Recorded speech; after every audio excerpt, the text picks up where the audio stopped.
Hi, welcome to OpenLC Solutions. Today we're continuing with 2014 Ordinary Level Paper 2, and this is question 6A, which is a bit of a construction, and there's some other geometry theorem stuff in here as well. The first part of this question gives you a triangle ABC, and you're asked to incircle the incircle. As with any construction, you're supposed to show your construction lines, because if you just have the answer drawn, if you just happen to know that the incircle is the one that fits inside the triangle, you could just draw that and you're not showing that you know how to actually do the construction. Now, I can't show my construction lines very clearly because this program doesn't come with a compass, so what I am going to do instead is use these pre-made circles, and these are going to be essentially my compasses. So to construct the incircle, this is the one where you bisect the angles at the vertices of the triangle, and where they meet is the in-center, and if you draw a circle based on that, you can get the incircle. So this is going to be my compass. I'm going to put it over here at this vertex A. To make it look more like a compass mark, I'm just going to get rid of some of the stuff around the edge here. And now it's as if I did compass marks. So from there, I get out my compass again, put it where the previous markings intersected the sides of the triangle, and I get new arcs based on that. And these arcs should extend pretty much into the middle, about halfway between the other two marks. And keep your compass the same size as for the previous mark, and do another arc. And that should intersect the previous one.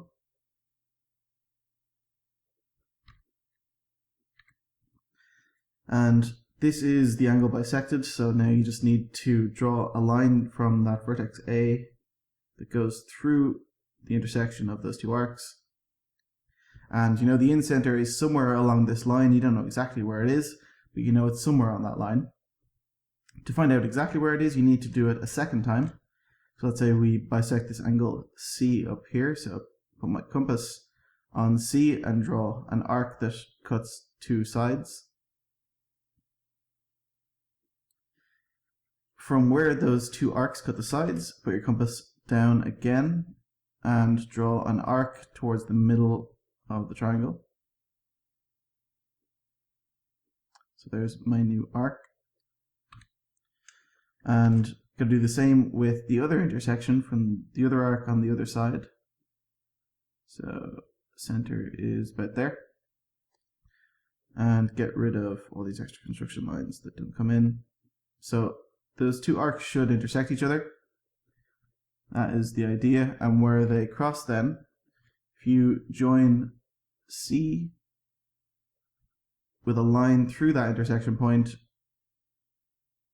that gives you another line, and you know the in-center is somewhere along that. So the in-center is somewhere along this line going from A, and it's also somewhere along the line going from C. The only place where those two cross each other is right here, so that has to be the center of the incircle. So to make your circle fit, you have to try and work out what the radius is. I'm going to have to do this one with trial and error. I start with a circle and just try and make it bigger until it fits. A little bit bigger. And yeah, I think that's about as close as I'm going to get. I might be able to make it a tiny bit bigger. And yeah, there you go. There's the in-center of the circle. So you take the place where those two construction lines intersected, that's the in-center of the circle.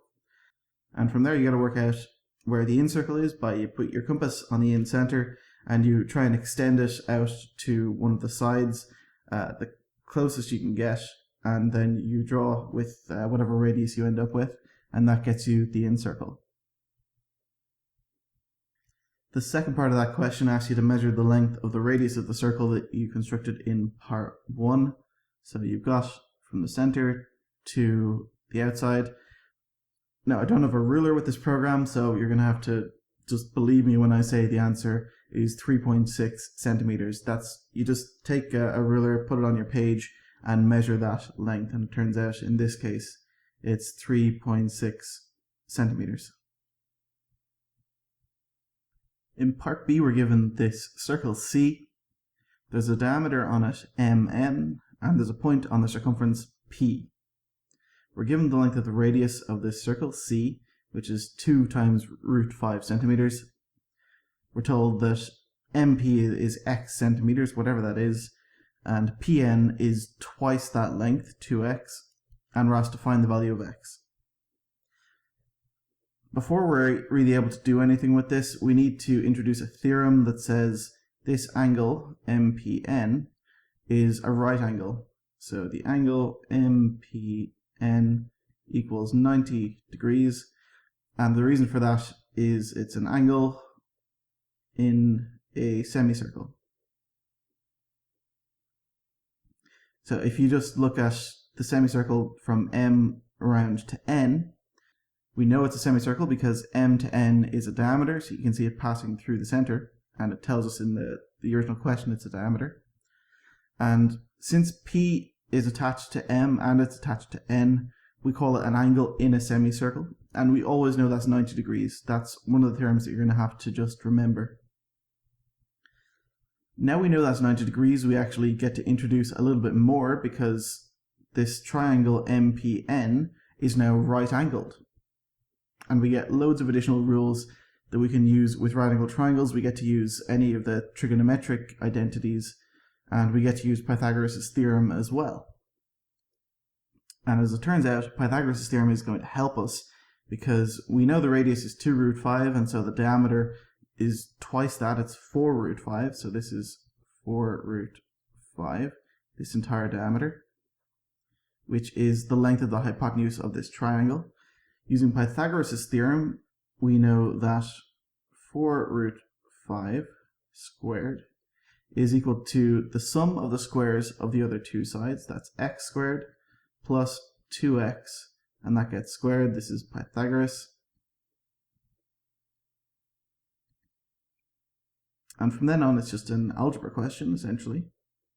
So 4 root 5 squared becomes 80. X squared, all we can do with that is just say it's x squared. And 2x all squared becomes 4x squared. So we get 80 equals, that's going to be 5x squared in total. Then we can divide 80 by 5 and get 16. That's x squared. And so to find x, you square root 16, and so you end up with 4 centimeters is x. So that's that question done. Thank you very much for watching, and hopefully I'll talk to you again in the next episode.